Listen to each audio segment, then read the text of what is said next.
Hello दोस्तों, राधे राधे, जय श्री कृष्णा। कैसे हो आप सब लोग।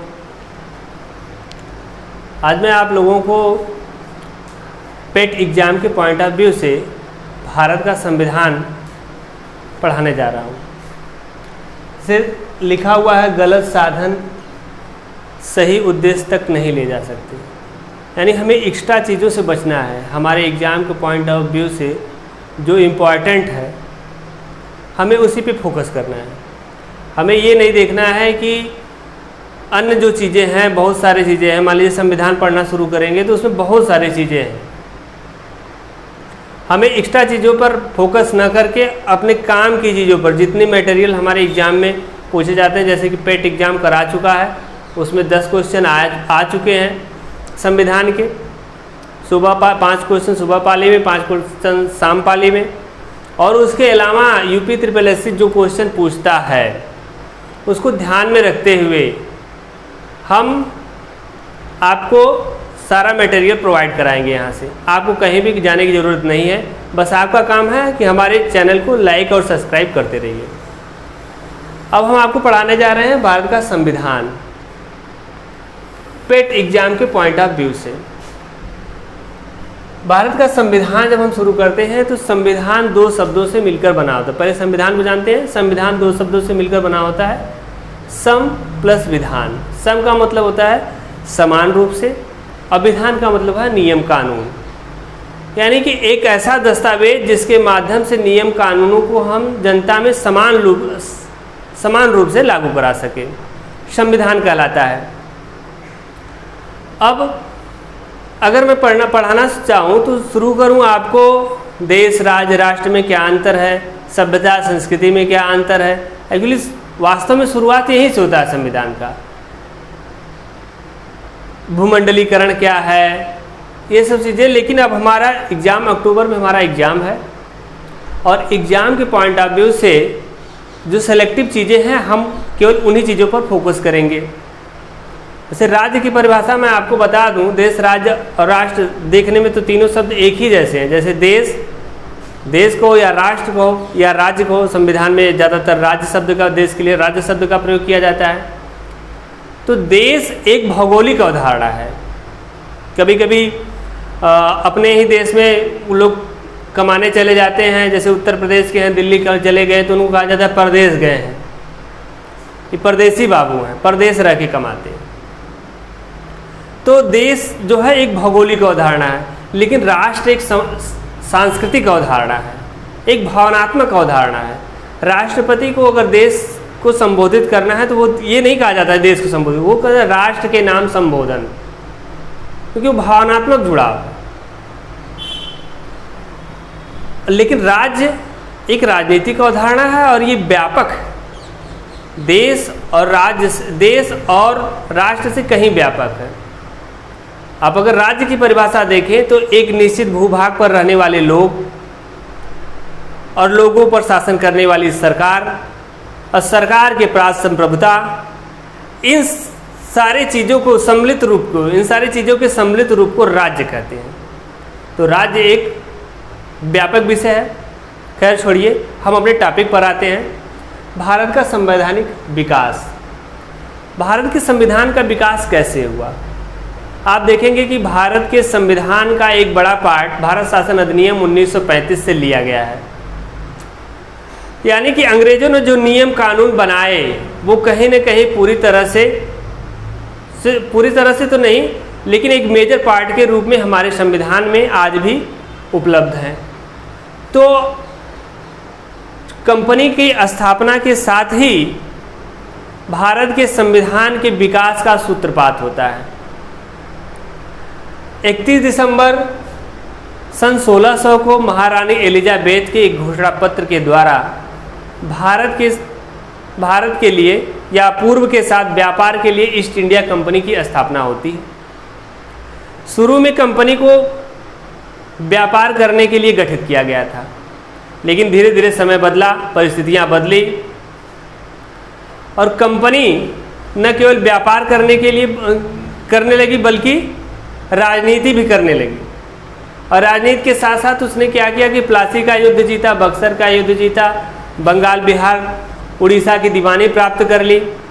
इस तरह कंपनी का कार्य क्षेत्र बढ़ गया और कंपनी के जो कर्मचारी थे, जो गोरे लोग थे, वो यहाँ आते थे तो एक तो व्यक्तिगत व्यापार करके लाभ कमाते ही थे, दूसरे यहाँ के लोगों से रिश्वत लेते थे, यहाँ के लोगों से उपहार ले लेते थे, भेंट लेते थे।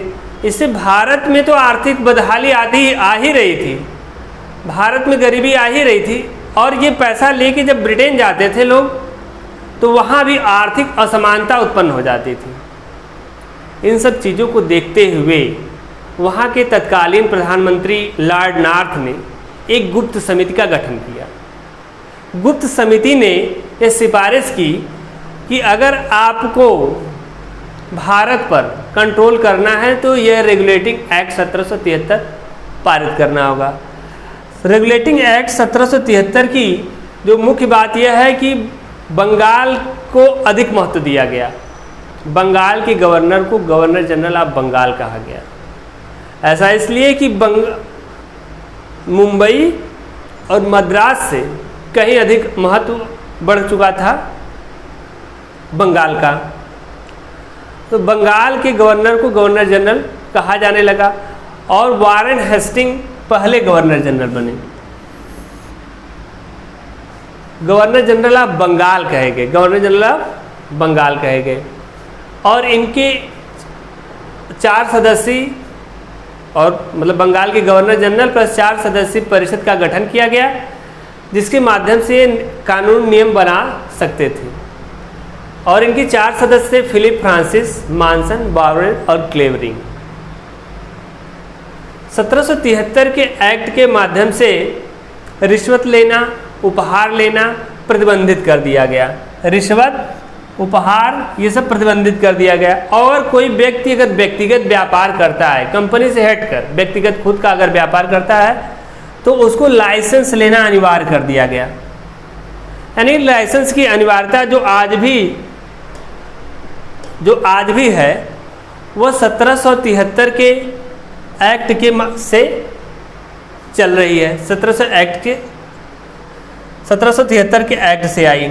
1773 के अधिनियम के तहत ही 1774 में सुप्रीम कोर्ट की स्थापना की गई। कलकत्ता में एक सर्वोच्च न्यायालय की स्थापना की गई और इसके खिलाफ अगर कोई वाद दायर करना है तो प्रिवी काउंसिल इंग्लैंड में किया जा सकता था। इस सर्वोच्च न्यायालय के पहले मुख्य न्यायाधीश बने सर एलिजा हेम्पे। कौन बना? Elijah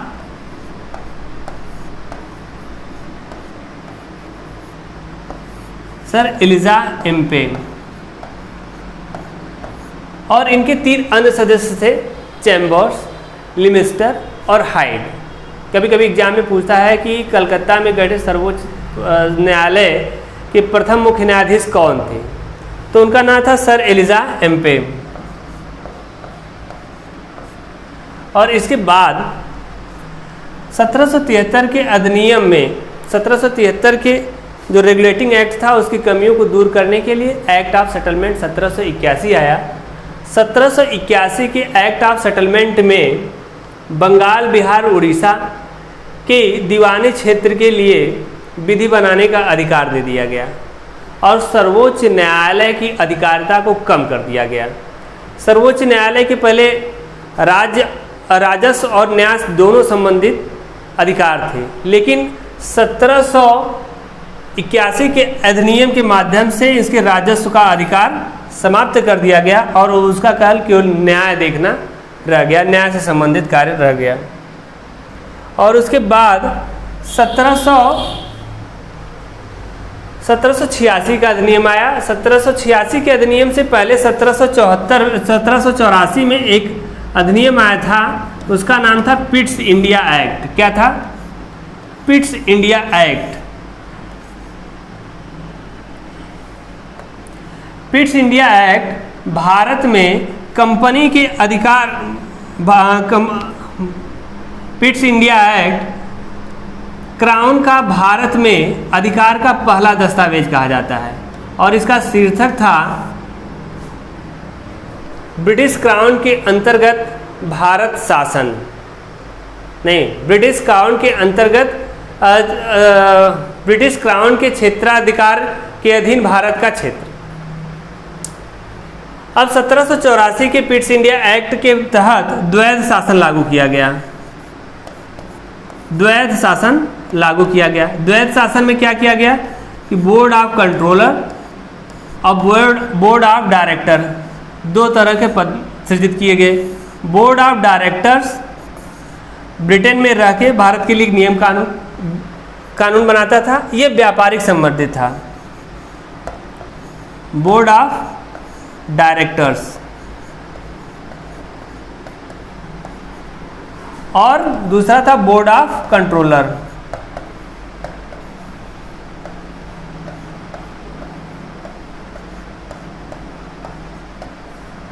board of controller. अब जो 1784 का पिट्स इंडिया एक्ट था, इसकी कमियों को दूर करने के लिए 1793 का राजलेख आया, 1793 का चार्टर एक्ट आया और इसमें कहा गया कि बोर्ड ऑफ कंट्रोलर का जो वेतन है 1784 में दो तरह के द्वैध शासन लागू हुआ, जिसमें क्या किया गया कि बोर्ड ऑफ डायरेक्टर्स और बोर्ड ऑफ कंट्रोलर का पद सृजित किया गया। बोर्ड ऑफ कंट्रोलर का जो वेतन था 1793 के एक्ट के माध्यम से भारतीय राजस्व से दिया जाने लगा और कंपनी के अधिकार को 20 वर्ष के लिए बढ़ा दिया गया। दरअसल ऐसा हुआ कि ब्रिटेन में और सारी कंपनियां थी जो मांग कर रही थी कि ईस्ट इंडिया कंपनी को ही भारत के साथ व्यापार करने का एकाधिकार मिला हुआ है, हमें भी अधिकार चाहिए।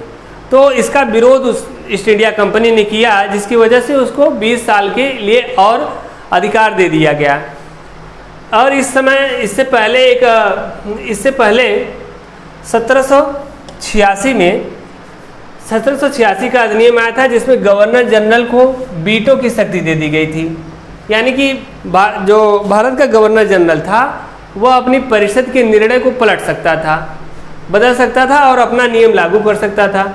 और गवर्नर जनरल को प्रधान सेनापति की उपाधि दी गई, प्रधान सेनापति का पद दिया गया।